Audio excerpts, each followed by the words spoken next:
how to bless. Are you ready to read the feast declaration together? It's also on the screen above. Are you ready?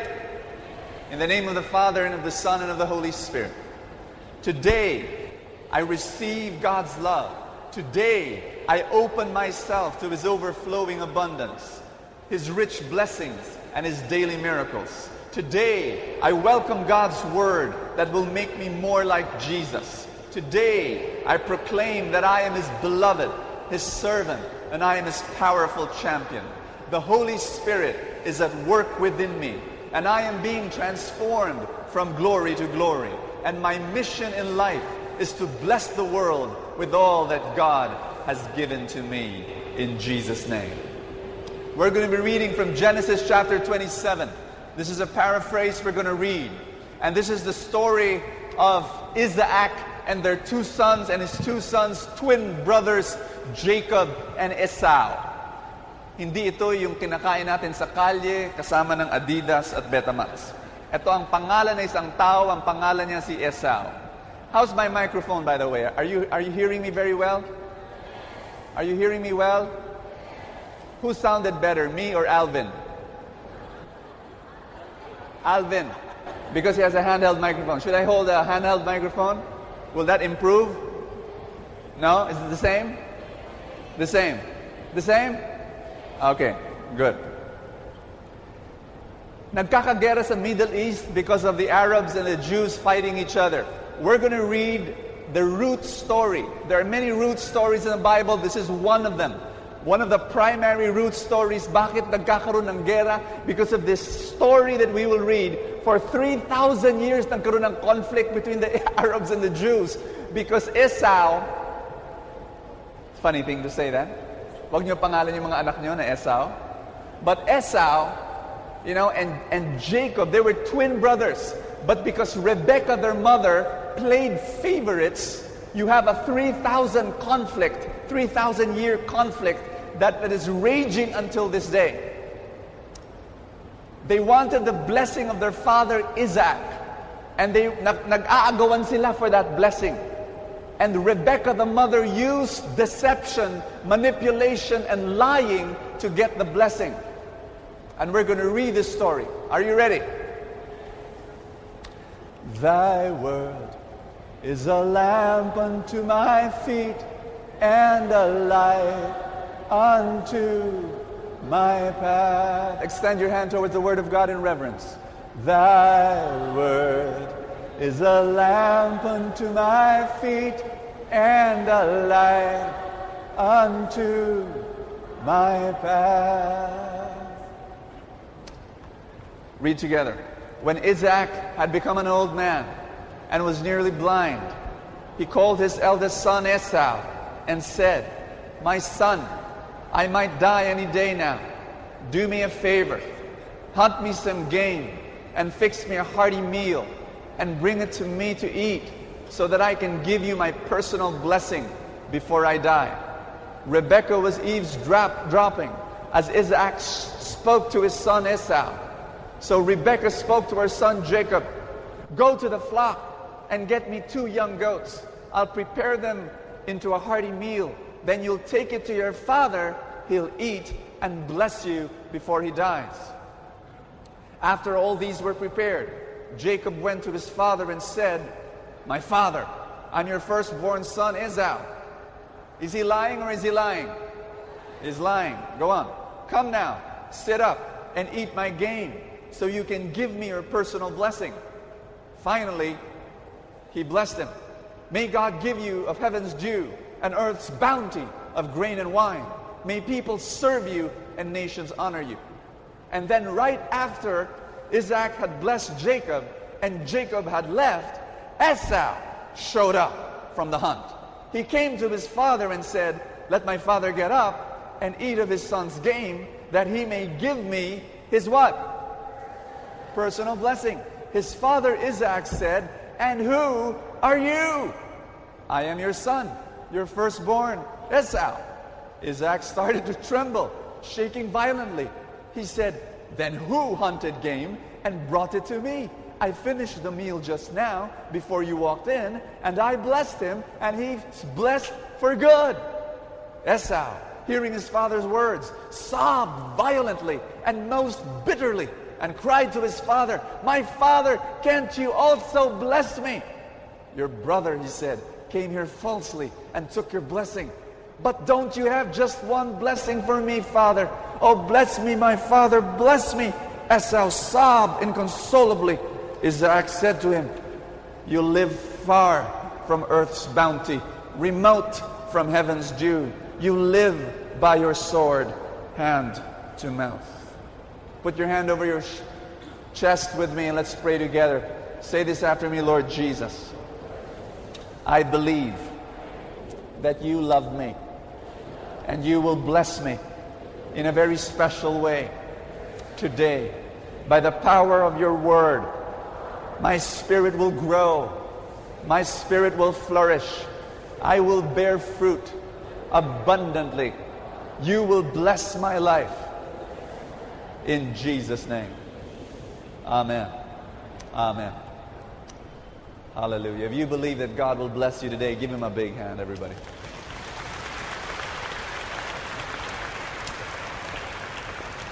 Amen. Amen. Please be seated. Tell the person beside you, God will speak to you today. Hallelujah. Thank you, Father. Amen. Everybody say blessing. One more time, blessing. There's something that the ancients knew, Isaac knew, Jacob knew, Esau knew, Rebecca knew, that we do not know today. Yes, they were cheats. Rebecca played favorites. Kung may magulang na katabi mo, sabihin mo sa kanya, do not play favorites. Do not play favorites. You might start a 3,000-year war. Do not cheat.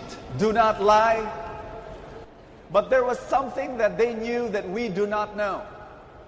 Ask me what? The power of words. The power of a spoken blessing. Pinag-aagawan nila ang mga salita ng isang tatay na mamamatay na. Ano ba yun? Syllables. Sounds coming from the lips of an old man. Bakit pinag-aagawan? Tanungin niyo sa akin, bakit? Because they knew something that we do not know. That words create reality. Say that with me. Sabi mo sa katabi mo, words create reality. What does that mean? It means that when words are, in the Bible, according to the Bible, the whole of the universe, every atom, every molecule, every electron in this universe was created by the power of words, by the power of a spoken word. In Genesis 1, let there be light, and there was. God said, let the sun come, let the stars be shining, let the moon and the mountains and the hills and the rivers and the oceans be created, and all of those things came into being by the power of words. Everybody say words. And sisters and brothers, listen to me. Listen to me. It's very important. We take words very flippantly. Everybody say flippantly. Parang napakadali natin magsalita, magsabi ng isang salita, and then we kind of like think, walang epekto. May epekto ang mga salita natin.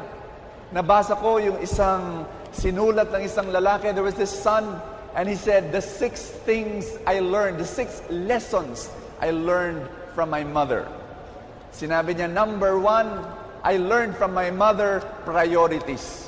Kasi sinabi niya, pag nag-aaway sila ng kapatid niya, sasabihin ng nanay niya, kung magpapatayan kayo doon sa labas dahil kakilinis ko lang ng bahay.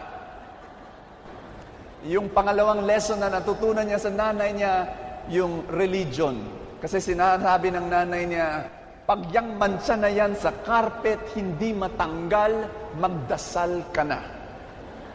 Yung pangatlong natutunan niya sa nanay niya, logic. Basta sinabi ko. Galing, ano? Yung pang-apat na natutunan niya sa nanay niya, contortionism. Kasi sinasabi lagi ng nanay niya, tingnan mo, ang dumi-dumi ng likod ng leeg mo, tingnan mo, tingnan mo. Yung panglimang natutunan daw niya sa nanay niya, genetics. Kasi sinasabi ng nanay niya, talagang nagmana ka sa tatay mong walang hiya. Yung pang-anim natutunan niya sa nanay niya, justice. Kasi pag inis na daw yung nanay niya, ang sinasabi ng nanay niya, isang araw, magkakaroon ka rin ng anak at panalangin ko maging katulad mo. Nakaka-build ng self-esteem, ano? Alam nyo, yung mga words natin, we think they do not mean anything. And then after that, we regret what we said. Naku, anak, naku, hindi naman, I didn't mean to say it. I mean, wala naman yun, na galit lang yun, pero nasabi mo na. And then this is my message to you, brothers and sisters. When you've said it, it creates something. When you say those words, you prophesy the future of the people around you. If you say it to your children, you prophesy to your children. If you say it to your friends, if you say it to your parents, if you say it to your siblings. Brothers and sisters, be very careful. Everybody say that. Be very careful with what you say. I'll give you an experiment. I'll give you an example. Alam nyo, pag meron kang kausap, isang tao, at sinabi mo sa kanya, at itong tao naniniwala naman sa'yo, sinabi mo sa kanya, parang pumapangit ka. Alam mo, yung taong yun, halimbawa kaibigan mo at naniniwala sa'yo, obserbahan mo. That person will become pensive, that person will become insecure. Alam mo, pag nakikipag-usap sa ibang tao, ganyan na yan. Hi. Hello. Oh, masakit yung ulo ko eh. Papangit siya. Pero subukan mo. Gawin natin ngayon. Gusto mo? Sabihin mo sa katabi mo, parang gumaganda ka. Ang sasabihin ng katabi mo, teka muna, huwag muna. Wala pa akong go signal. Ang sasabihin ng tao, hindi naman, bola ka. Hindi, parang bumabata ka. Jesus! Hindi, parang nawawala yung mga linya sa mukha mo. Ay, hindi naman. Pero pagmasdan mo, yung taong yun, gaganda. Bakit? Kasi dati-rati, nakatago, nakayuko. Alam mo, papasok yan sa kwarto, that person goes into a gathering, dati nakayuko. Ngayon, ganyan siya. Bakit? Kasi sinabihan mo na sabihin natin, ngayon, may go signal ako. Sabihin mo sa katabi mo, parang gumaganda ka.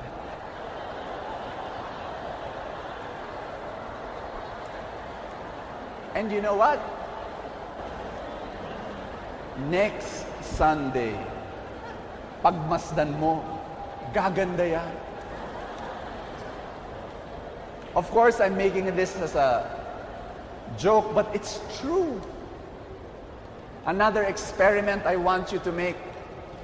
Yung mga magulang dito, taas ng kamay. Can we have a 10-year experiment? Pwede. 10-year experiment. Yung mga anak nyo, for 10 years to from 2007 to 2017. Sabihin nyo, maski twice a week lang, sabihin nyo sa mga anak nyo, ang tigas-tigas ng ulo mo. 10 years, twice a week, ang tigas ng ulo mo. Ang tigas-tigas ng ulo mo. Ay, sobra katigas ng ulo mo. Twice a week for 10 years. Sigurado ako, after 10 years, sobrang tigas ng ulo ng anak niyo. Your words create the reality. Alam ko, may mga magulang ngayon, umiiyak na sa kanilang mga puso. Brother Bo, hindi kailangan na ang experiment. Ginawa ko na for the past 10 years. Lagi kong sinasabi sa mga anak ko yun, kaya ngayon may problema ako sa anak ko. You know, in voodoo, there is such a thing, you know, in Africa, West Africa, that's where the voodoo, black magic comes from. There have been documented reports where a shaman or a black witch, you know, a voodoo witch, will just say a curse to someone. Naglalakad yung mama, sasabihin lang ng witch, drop dead. Tapos meron siyang death stick na kilalang-kilala sa tribo na yun, halimbawa.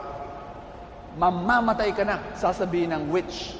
Alam mo yun, that person, documented reports, that person shakes uncontrollably, falls to the ground, dies on the spot.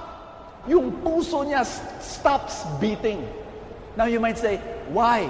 Maybe because there's spiritual forces, and I agree, there's spiritual evil forces in a situation like that. But it's also by the power of the word spoken by the witch, and the person believes in the power of those words. Mag-ingat tayo sa ating mga salita. Sabi mo sa katabi mo ulit, mag-ingat ka sa salita mo. There are two kinds of parents that I know. Two kinds. How many kinds? There are the blessing parents and the cursing parents. When you bless your children, you are a blessing parent. When you curse your children, you are a cursing parent. Alam mo, yung mga napapansin ko to, and I see this to so many parents. I say this to all the mothers and the fathers here. Choose the battles that you fight. Pakisabi nga, piliin mo. Piliin mo. Yung mga anak natin, laging magkakamali yan. Lagi. But you have to choose. You have to choose what battles you fight. Kasi, pag hindi morally evil, tandaan nyo to, pag hindi morally evil ang ginagawa ng pagkakamali ng anak mo, palagpasan mo na lang. Ang mga, pag nagsinungaling, pagalitan mo. If that child cheats, pagalitan mo. But if the child is just being a child, if a child is makulit, sinong bata hindi makulit? Konti lang. Alam mo, pag ang bata magulo, bata kasi, huwag mong pagalitan. May mga magulang laging, ang kulit mo. You know, and what happens? Your word creates the reality. You know, what you want to do is to catch your children doing good instead of catching them doing bad. Amen? Amen? Narinig niyo ako? Kasi ako hindi ko narinig sarili ko. Randy, hindi ko narinig sarili ko. Thank you.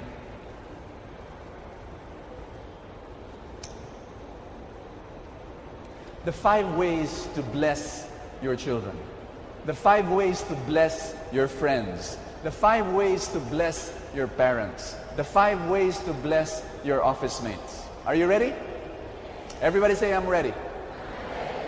Number 1, touch. Everybody say, touch. If you want to bless the people that you love, learn to touch. Subukan natin ngayon. Touch the people around you. Amen. We need that. We need that a lot. Our skin hungers for touch. My friend, he's 37 years old. Alam mo, 37 years old na siya. Sinasabi niya sa akin, Brother Bo, hinihintay ko pa rin yung yakap ng aking tatay. Kakalungkot, ano? 37 years old na siya, hindi siya dinayakap ng kanyang tatay.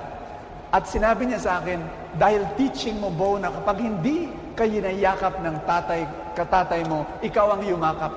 So yun ang ginawa niya. He goes to his father now, and he tries to embrace his father. Ang sabi ng tatay niya, shh, shh, shh, shh. Kawawa naman, ano? 37 years old. I call that the father's wound. We carry in our hearts the wounds of fathers that do not bless us because they do not touch. It's important that we embrace. It's important that we touch. I always hug my sons. It's very important to do that many times a day. Number 2, words. It's important that we bless our children, our parents, our friends with words. By actually saying it, God bless you. There should be times of formal blessing. Sa umaga, sa gabi, Let's say when your children leave for school, bless them. Put your hand on top of their foreheads and bless them. They need it. They need to hear you say, God protect you from all harm and danger. They need you parents to say, God bless you in your exams, give you wisdom and clarity of thought. Learn to bless the people in your life. Why do you go to the feast? Why do you come here? Many people tell me, alam mo Brother Bo, I come to the feast because of the blessing. After your talk, you bless us. And importante sa amin yun. It's true. We need to hear the blessing of God through words. It's very, very important. Number 3, value. Everybody say value. The literal meaning of the word blessing is to bow down. What does that mean? When I bow down in front of someone, I give that person value. Sinasabi ko, importante ka. That is what blessing originally means. And so the easiest way to do that is by praise. Everybody say praise. When you praise the people that you love, you are actually blessing them. And this is my point. Instead of catching them when they do wrong, catch them when they do right and start praising them. I'm going to give you an assignment. My first assignment is this. Bless every member of your family, magulang, kapatid, anak, asawa, every day. Put your hand on top of the person that you love and formally bless that person. Is that clear? That's my assignment every day, every day. My second assignment is to praise members of your family at least once a day. How many times? At least once a day. Start it there, where you praise the people in your family. Just saying to them, you are so courteous, you are so helpful, you are so kind. And just begin there in your praise. I've shared this already in my talk before. I'm going to share it again.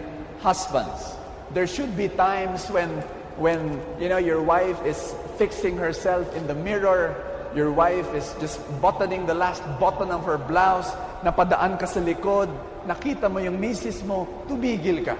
Sabihin mo, of course, magtataka yung misis mo at sasabihin niya, yes. And you're the husband, you should say, ganda mo? To be able to say that once in a while and praise. Your wife gave you a nice meal, and pagsubo mo ng linuto niya, tumigil ka naman. Yung tumigil ka, tapos, sarap.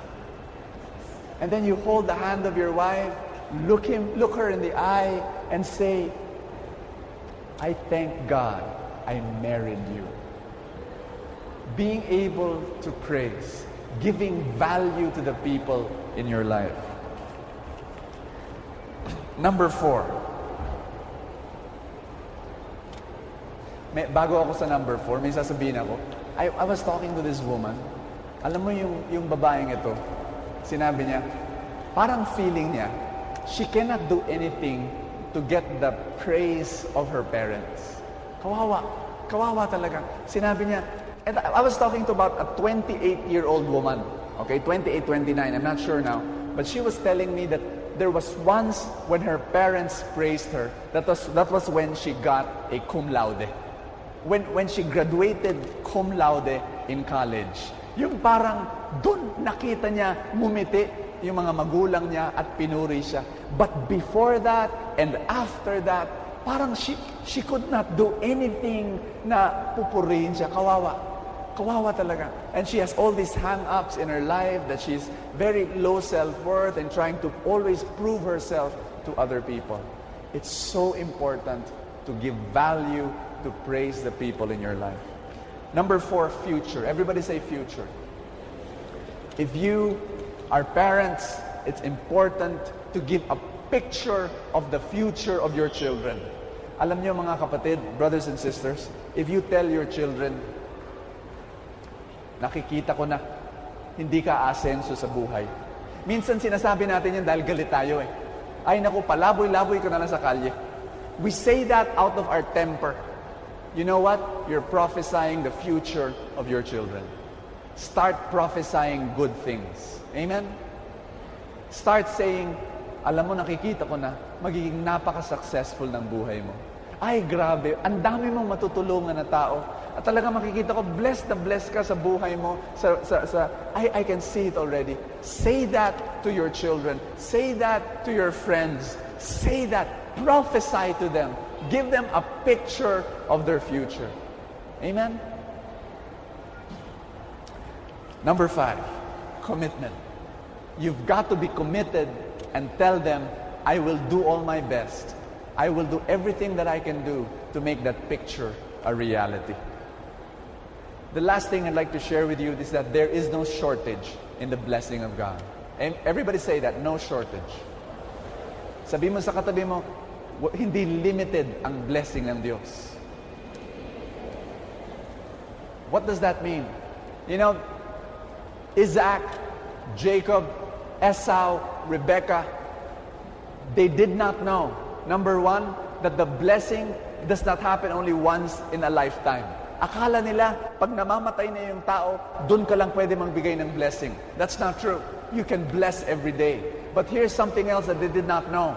The Jews thought that God played favorites, that they were the favored ones, and everyone else was not favored. Now we know it's not true. In the Old Testament, even from as early as Jonah, God was already breaking that paradigm, and God was saying, no, I favor the Israelites, but I also favor the Ninevites. And he began to say that the blessing of God is for everyone.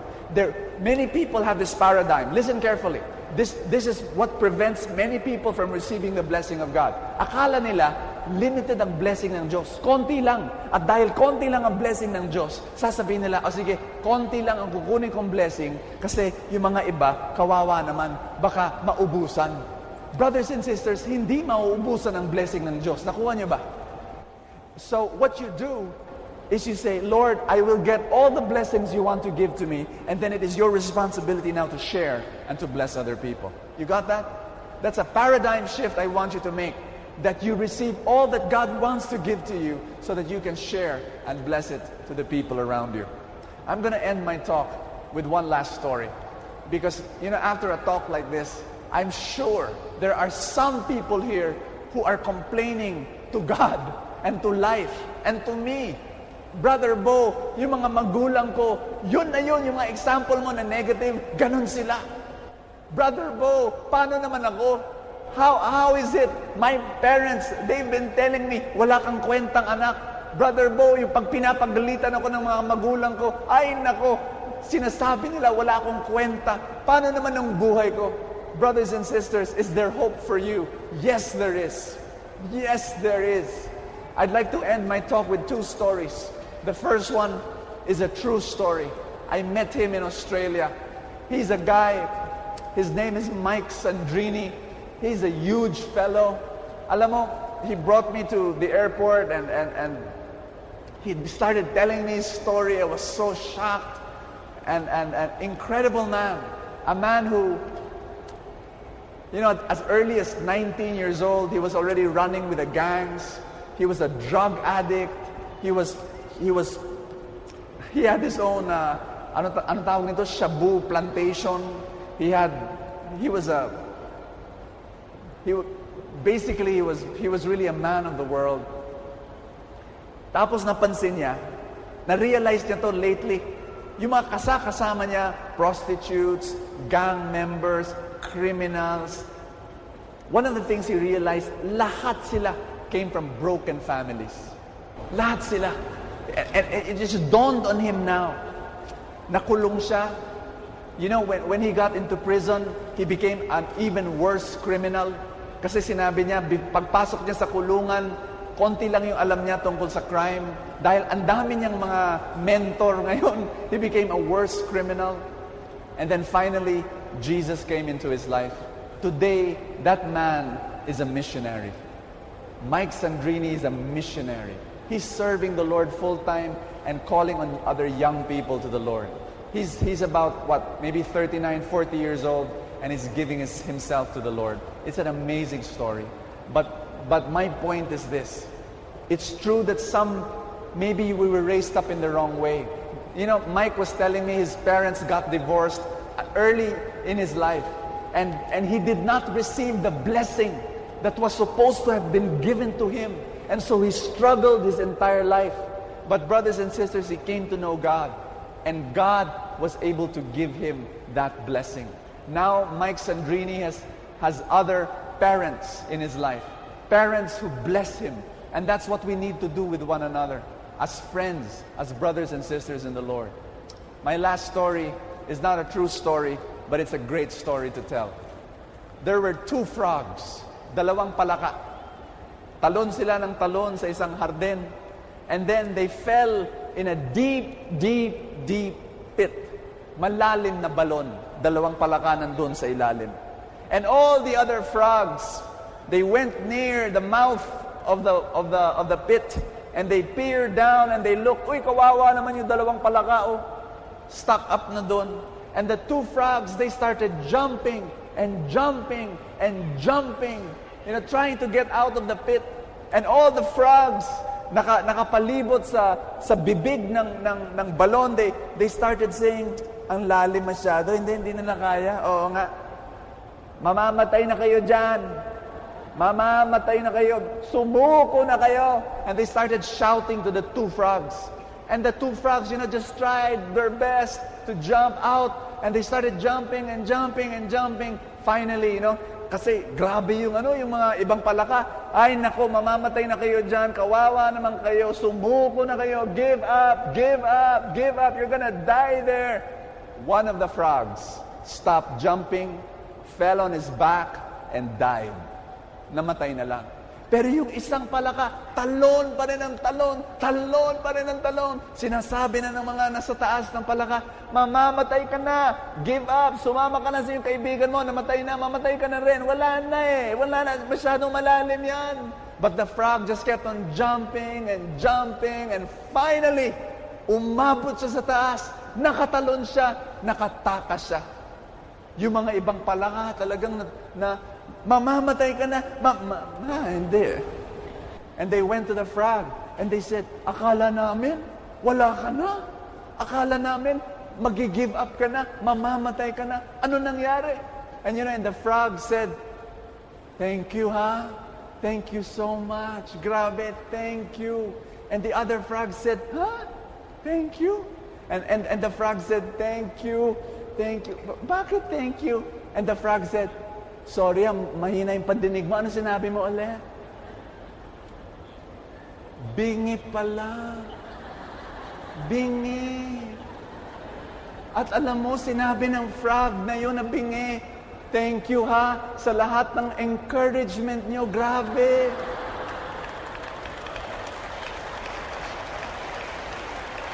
Alam nyo, sinabi ng palaka, talon ako ng talon sa balon. Parang mag-give up na sana ako. Kaya lang, nandun kayo. Sumisigaw kayo sa akin. Hindi ko naintindihan, hindi ko marinig yung sinasabi nyo. Pero sumisigaw kayo. Chini-cheer nyo ako. Ini-encourage nyo ako. Kaya ayan, Alam nyo, brothers and sisters, if you receive curses from people around you, friends who don't believe in you, parents who are very flippant about their words and they curse you, if you receive curses, maging bingi ka. Amen? Be deaf to the curses. Do not believe. Believe only in what God tells you and the blessings that the people around you have for you.